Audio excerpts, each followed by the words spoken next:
Seigneur soit avec vous. Lecture de l'Évangile de Jésus-Christ selon saint Jean. Jésus passa de l'autre côté de la mer de Galilée, le lac de Tibériade. Une grande foule le suivait, parce qu'elles avaient vu les signes qu'il accomplissait sur les malades. Jésus gravit la montagne et là, il était assis avec ses disciples. Or, la Pâque, la fête des Juifs, était proche. Jésus leva les yeux et vit qu'une foule nombreuse venait à lui. Il dit à Philippe, « Où pourrions-nous acheter du pain pour qu'ils aient à manger ?» Il disait cela pour le mettre à l'épreuve, car il savait bien, lui, ce qu'il allait faire. Philippe lui répondit, « Le salaire de 200 journées ne suffirait pas pour que chacun reçoive un peu de pain. » Un de ses disciples, André, le frère de Simon-Pierre, lui dit, « Il y a là un jeune garçon qui a 5 pains d'orge et 2 poissons. Mais qu'est-ce que cela pour tant de monde ?» Jésus dit, « Faites asseoir les gens. » Il y avait beaucoup d'herbe à cet endroit. Ils s'assirent donc au nombre d'environ 5000 hommes. Alors Jésus prit les pains et après avoir rendu grâce, il les distribua aux convives. Il leur donna aussi du poisson, autant qu'ils en voulaient. Quand ils eurent mangé à leur faim, il dit à ses disciples, « Rassemblez les morceaux en surplus pour que rien ne se perde. » Ils les rassemblèrent et ils remplirent 12 paniers avec les morceaux des 5 pains d'orge restés en surplus pour ceux qui prenaient cette nourriture. À la vue du signe que Jésus avait accompli, les gens disaient, « C'est vraiment lui le prophète annoncé, celui qui vient dans le monde. » Mais Jésus savait qu'ils allaient l'enlever pour faire de lui leur roi. Alors, de nouveau, il se retira dans la montagne, lui seul. Acclamons la parole de Dieu. Louange à toi, Seigneur Jésus.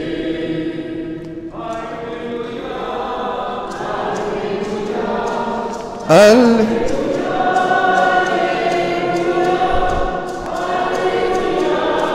Alléluia, Alléluia, Alléluia, Alléluia.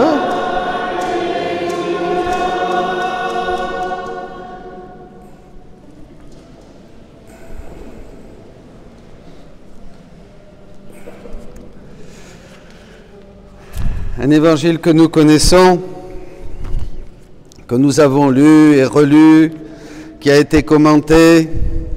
Jésus, suivi de cette grande foule, il descend de la montagne, les gens s'assoient sur l'herbe, ils le suivent parce qu'ils ont vu les signes de Dieu. Souvent, il faut voir quelques signes de Dieu dans sa vie pour commencer à se mettre en marche. Ça, c'est vrai, mais il faut aussi provoquer Dieu un petit peu. Il faut lui dire, pour qu'il puisse agir. Et alors, ils le suivent et puis voilà, il n'y a pas grand-chose, donc il va à partir de peu de choses, comme le fait souvent le Seigneur, à partir de nos petites choses, à partir de du peu que nous lui donnons, il donne en abondance.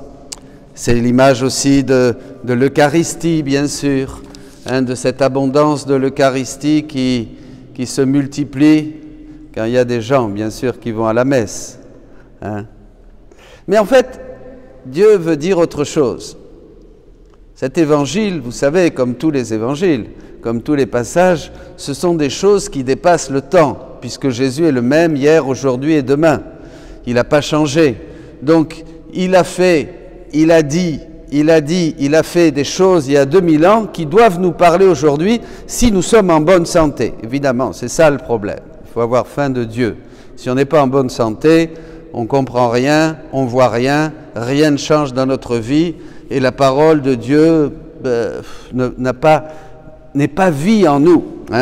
Donc ce n'est pas une belle histoire. Aujourd'hui même, Dieu veut nourrir son peuple et peut-être plus que jamais parce qu'il voit combien l'homme est perdu sans lui, combien l'homme est perdu sans la lumière de la parole de Dieu, combien l'homme est perdu quand il ne voit pas que le Christ donne sens à la vie. Le sens de l'existence, ben nous le puisons en Dieu qui nous a créés, qui nous a sauvés, qui nous sanctifie et qui fait de nous des saints, comme lui est saint. Bien, tout ça c'est perdu. Mais Dieu veut bien nous nourrir. Le thème profond, la chose importante dans ce texte, c'est que Dieu veut te nourrir, mon frère. Dieu veut être ta nourriture. Voyez. Et il faut être en bonne santé. Si on n'est pas en bonne santé, on n'a pas faim de Dieu. Donc déjà, vous avez un premier élément pour discerner si vous êtes en bonne santé. Est-ce que vous avez faim de Dieu? Voilà, c'est ça. Quand on a faim de Dieu, alors qu'est-ce qui se passe? Eh bien, quand on a faim de Dieu, on lutte contre le péché. Ça, c'est ce qu'on nous a appris et c'est ce que les saints nous ont enseigné. On ne veut pas pécher. On ne veut pas être tiède, d'abord. On veut mettre la prière à la première place dans notre vie. On ne veut pas juger les autres. On ne veut pas critiquer. Voilà. On veut éviter toute forme d'impureté qui peut rentrer par les yeux, par les sens. On veut être honnête aussi dans ce que nous faisons et faire des choix honnêtes dans notre vie. On veut aimer le prochain, on veut pardonner à ceux qui ne nous aiment pas. Vous voyez, il y a tout un tas de choses dans l'Évangile qui fait qu'on veut conserver cette amitié avec Dieu. Parce que si on pêche, eh bien, Dieu retire sa grâce, il nous laisse tout seuls. Et là, on rentre dans cette obscurité, on rentre dans cette vie où on se sent... Et c'est là justement où notre état peut empirer. Parce que quand on perd cette bonne santé qui est de chercher Dieu et de le mettre à la première place, eh bien on va commencer à se rassasier avec les choses du monde. Alors notre vie va aller de mal en pis. Voyez, quand on perd Dieu, eh bien, qu'est-ce que fait? Ben, on va tomber dans tout un tas de travers. Ça peut aller de la gourmandise grossière à la boisson, aux amitiés un petit peu limites, voyez, et à tout un tas d'autres choses, et à une vie de tiédeur, une vie relâchée, une vie où on se gave des choses du monde. Alors là, on ferme complètement la porte à Dieu. Et ça devient très grave. Il va falloir, quand on est tombé dans cet état, vous voyez, il va falloir vraiment un grand coup de la grâce de Dieu, certainement une épreuve, pour pouvoir se ressaisir et revenir vers Dieu. Vous voyez? Bon, mais ce qui est important, c'est que Dieu veut nous nourrir. Et pour nous nourrir, il veut voir d'abord, avant de nous nourrir, si nous avons faim de lui. Regardez ces gens, ils vont, ils viennent, ils cherchent Jésus. Ils cherchent Jésus, alors là, le Seigneur, quand il voit que tu as faim de lui, c'est-à-dire que tu le mets à la première place, avant tes projets, avant tes vacances, ou que partout, disons, tout est saupoudré, plus que saupoudré, tout est occasion de rendre grâce à Dieu, que tu travailles, que tu manges, que tu boives, que tu sois en vacances, que tu sois à la maison, que tu sois ailleurs, quand du matin jusqu'au soir, tu fais le petit effort, ce petit effort de dire, Seigneur, je veux te mettre à la première place. Je ne veux pas t'oublier, je ne veux pas être là à faire une chose et puis une autre comme si tu n'existais pas, comme si cette vie était, voilà, un temps pour que moi je sois au centre de tout, pour que moi je décide de tout, pour que moi je fasse tout passer avant toi, pour que moi je passe avant toi, pour qu'il n'y ait que moi, voyez? Et ça commence à se présenter sous forme de préoccupation. Moi c'est par exemple ce qui me préoccupe. Vous allez dire, mais vous êtes prêtre et tout ça. Non, non, c'est pareil. Pour les prêtres et laïcs, c'est la même chose. Il ne faut pas croire. Et religieuses, tous les jours, je me demande, est-ce que je te mets à la première place? Est-ce que c'est pas moi qui passe devant? Est-ce que vraiment, aujourd'hui, je t'ai cherché? Est-ce que j'ai prié avec ferveur? Voyez? Est-ce que j'ai prié avec ferveur tous les jours? Vous faites votre examen de conscience. Toutes les semaines, en allant à la messe. Je vous disais au début de la messe, par exemple, est-ce que vous chantez des choses simples? Est-ce que vous chantez avec tout votre cœur? Ça, c'est très important. On prenait l'exemple de cet homme qui chante à sa bien-aimée qui apparaît au balcon. Il est là, il est heureux, il est nourri de son amour. Quand il la voit, il est nourri, il est heureux. Pourquoi il est nourri? Parce qu'il chante avec le cœur. Parce qu'il l'aime, voyez? Donc quand on chante, il faut chanter avec tout son cœur, même si c'est des vieux chants d'il y a 10 ans, peu importe. Et là, Dieu est content, parce qu'il voit le cœur de l'homme. Dieu voit le cœur de l'homme. Et alors à ce moment-là, il te bénit, il te rassasie. Comment? Avec sa présence. Et c'est là où je touche un deuxième point. Goûtez et voyez comme est bon le Seigneur. Goûtez et voyez, goûtez. Et Dieu devient saveur. Dieu devient chaleur dans le cœur. Dieu devient douceur, comme le souffle d'une brise légère. Vous voyez, Dieu se manifeste aussi dans la beauté de la création.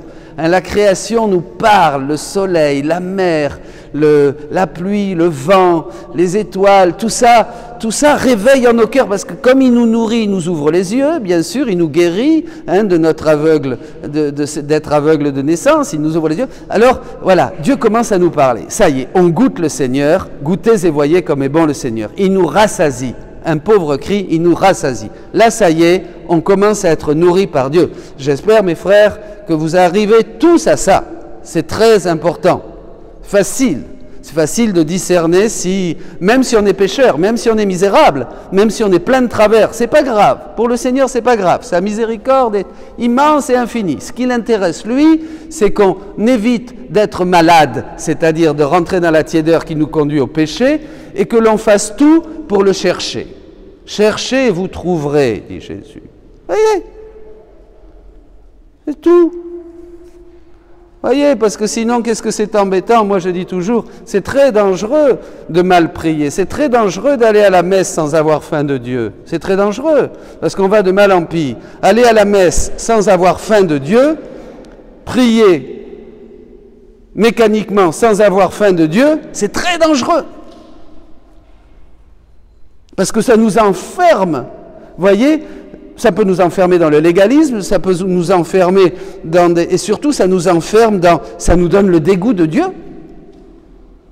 Vous comprenez? Aller à la messe sans être affamé, sans avoir faim de Dieu, sans être préparé, venir par routine, c'est grave. Parce que ça vous fait...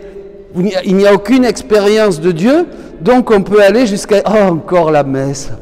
À quelle heure c'est? Oh, puis le Père, il est long, c'est saoulant, là. Non, écoute, allons à une autre petite messe par là, voyez, ou je sais pas, moi. Oh, puis non, puis on arrive, non, parce que j'avais même quelqu'un qui m'a dit, n'exposez pas le Saint-Sacrement, parce que quand on arrive, on voudrait prier, on voudrait parler. Voyez, il fallait que je l'enlève plus tôt. Mais non, j'aimerais garder Jésus jusqu'à 10h25. Pour que quand vous rentriez, vous puissiez voir Dieu. Et ce Dieu que vous avez cherché toute la semaine, vous prosterner à ses pieds et dire comme saint Thomas, mon Seigneur et mon Dieu. Et ça, c'est très important. Cet évangile nous montre que les gens ont faim de Dieu. Et si vous avez faim de Dieu, vous serez bénis. Vous allez faire l'expérience de Dieu dans la prière. Quand vous allez entrer dans votre chambre, fermer la porte et être seul avec Dieu, votre Père va vous récompenser, comme dit Jésus. On a besoin d'être touché par Dieu, on a besoin d'être récompensé par la présence de Dieu, on a besoin de se sentir gratifié. Bon, en fait, on pourrait dire, on a besoin que notre prière soit vraiment réussie, que notre vie de prière avec Dieu soit réussie. C'est pas difficile, il y en a qui disent « Ah mais moi je ne sens rien ». C'est pas la nuit mystique, ils sentent rien, 90% parce qu'ils sont tièdes. Je ne sens rien. Comme vous savez, les grands mystiques, ils passent par des nuits, bien sûr, où il y a les grandes sécheresses et tout ça. Mais la plupart d'entre nous, on ne sent rien. Moi, je prends mon exemple. Dès que ma prière baisse, je suis tiède, j'ai moins envie de Dieu.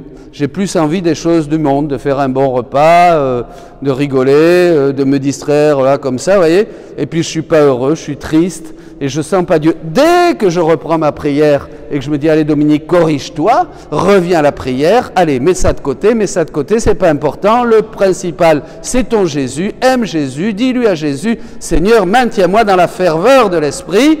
Alors là, je me sens tout de suite mieux et les choses du monde ont moins de puissance sur mes sens, sur ma vie. Plus vous donnez libre cours aux sens, moins vous aurez envie de Dieu.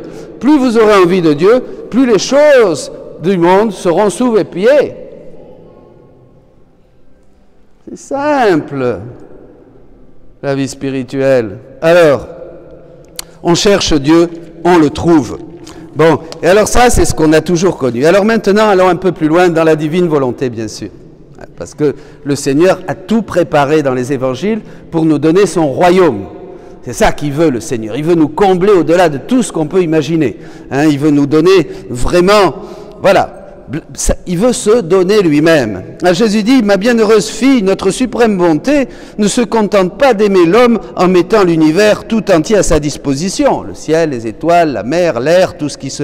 Là, l'amitié, l'amour, la saveur des aliments aussi. Dieu se donne à nous dans la saveur des aliments, dans la chaleur du soleil. Toutes ces choses qui nous nourrissent, qui nous font sentir quelque chose de bon, c'est la vie. C'est de la vie, c'est la vie de Dieu. Vous comprenez ? Nous avons produit nos divines qualités afin de nourrir son âme de puissance, de sagesse, de bonté, amour, sainteté, force, constituer sa nourriture céleste. Voyez, nos premiers parents se nourrissaient de la bonté de Dieu, de la sagesse de Dieu, de la force de Dieu, de la toute-puissance de Dieu, de l'amour infini de Dieu. C'était extraordinaire. Ils avaient une expérience de Dieu inouïe. Pas comme nous, qui ramons autant, hein. Vraiment, pour avoir un peu de Dieu, il faut s'accrocher vraiment. Ben, c'est normal, maintenant, c'est plus naturel comme avant. Chaque fois qu'il venait vers nous, l'homme, donc avant le péché, nous annoncions notre table céleste pour le nourrir et le rassasier. Vous imaginez, hein, ça va être ça, hein, quand on va être au ciel, ça va être ça. Dieu va ouvrir, déjà il le dit dans la Bible, hein, Dieu lève une table au désert, hein, pour nous rassasier dans le désert de ce monde. Ben évidemment, c'est la prière, c'est les sacrements, l'Eucharistie surtout. Hein, voilà. Bon, alors on reviendra à ça. Rien ne nous unit et ne nous identifie plus avec la créature que la nourriture qui devient en elle sang, chaleur, force, croissance et vie. Notre divinité, voulant la nourrir de nos qualités divines, se faisait chaleur, force, croissance et vie de la créature. Mais ce n'était pas assez.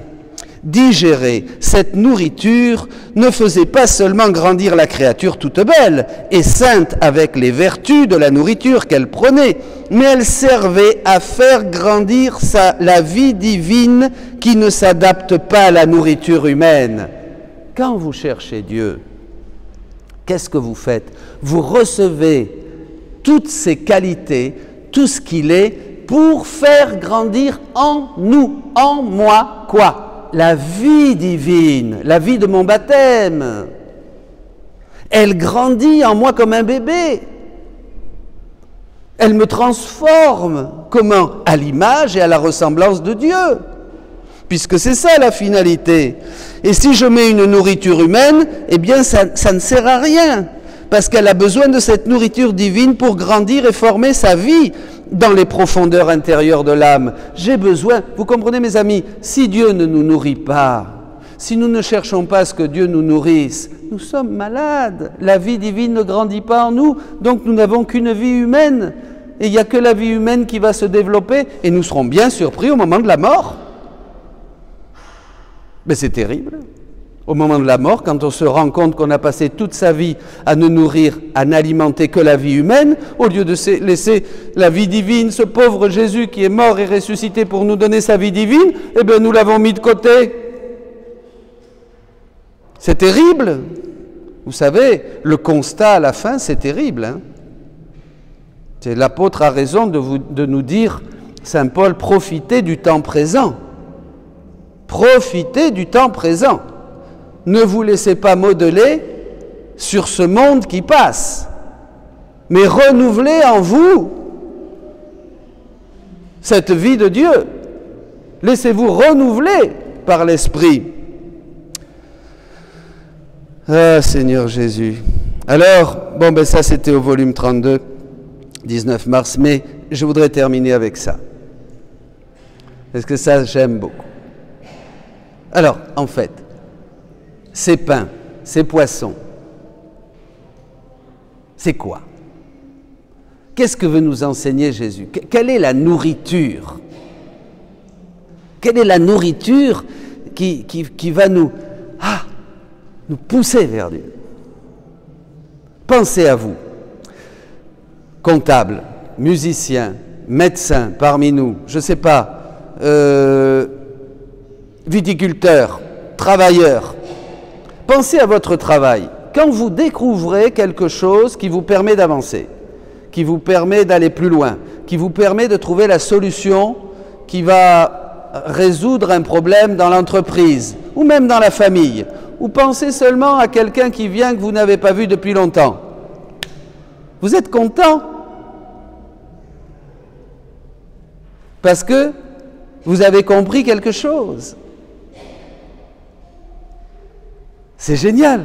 Et vous allez tout de suite dire à votre femme, à votre époux, tu sais mon chéri, ma chérie, ça y est, ah ben enfin j'ai résolu ça, oh là là, ça y est, enfin la banque a compris qu'il me devait, voilà, 100 000 €. Ah, ils n'avaient pas compris.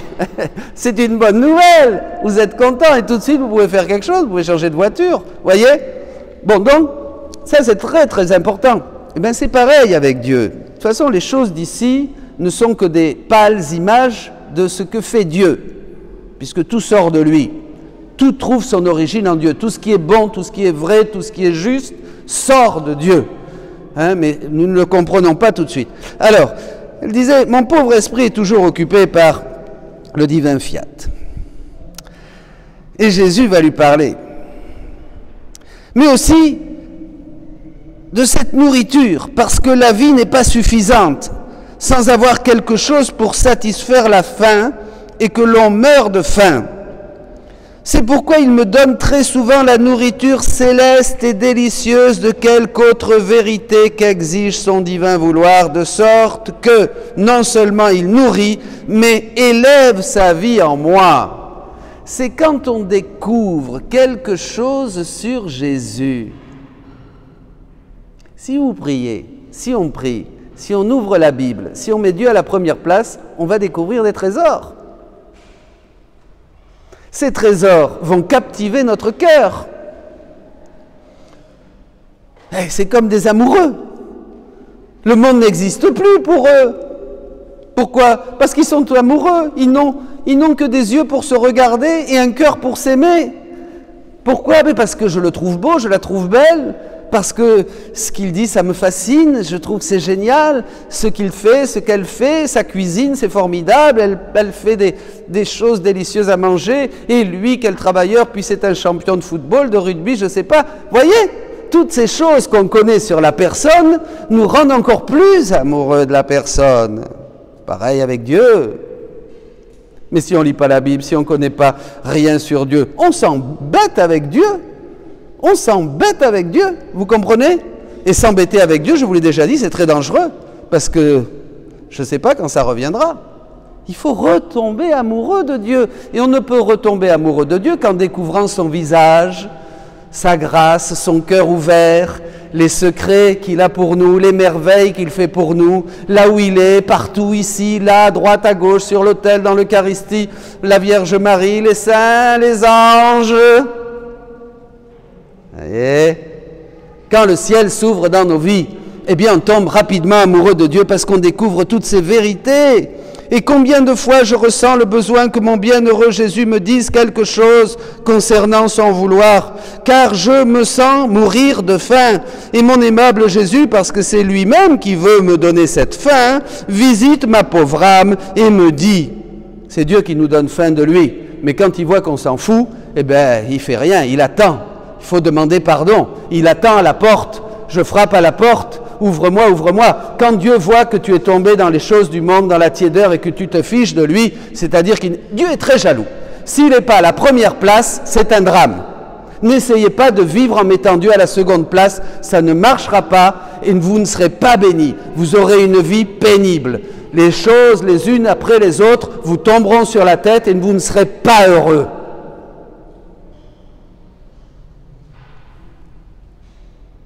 On entre dans l'ambiance de la volonté permissive. On ne comprend rien, on est dans l'obscurité. Si vous mettez Dieu à la première place, vous aurez la lumière, vous ferez ce que Dieu veut, vous serez dans sa volonté voulue et vous serez heureux. Et même s'il y a des croix, vous les embrasserez avec force parce que la croix donne l'esprit. Bon, alors, ma fille, dit Jésus, ton désir d'être nourrie par ma parole blesse mon cœur. Je répète. Ton désir d'être nourri par ma parole blesse mon cœur. C'est simple. Dieu veut qu'on veut voir si on l'intéresse. Les maris, les femmes, les couples, Si quand ton mari parle ou tu lui dis « cause toujours, tu m'intéresses », hein? Ça vous arrive? Hein? Oh, elle me saoule. Oh, il m'embête. Eh bien, qu'est-ce qui se passe? Ça va mal dans le couple, là. Pas vrai? Hein? Bon. Voilà.